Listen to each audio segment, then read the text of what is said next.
میں اپنی ماؤں، بہنوں، بیٹیوں، علماء اور پنڈی کے بزرگوں کا شکر گزار ہوں کہ جو سازش تیار کی گئی تھی کہ حلقہ این56 اور این57 میں مجھے نااہل قرار دے دیا جائے،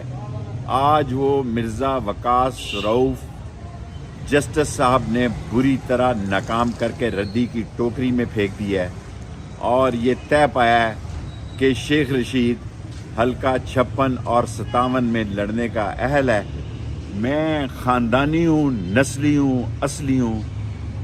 اور میں نے کبھی کسی کے خلاف بیان نہیں دیا، کسی کے خلاف سازش نہیں کی، کسی کی عزت سے نہیں کھیلا۔ راول پنڈی کے لوگوں نکلو،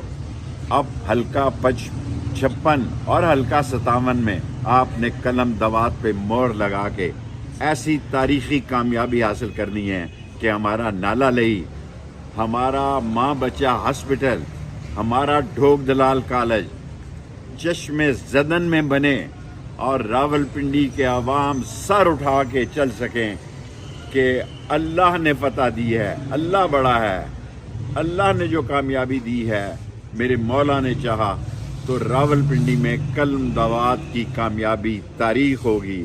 پاکستان زندہ باد، اسلام زندہ باد، ختم نبوت زندہ باد، قلم دوات زندہ باد۔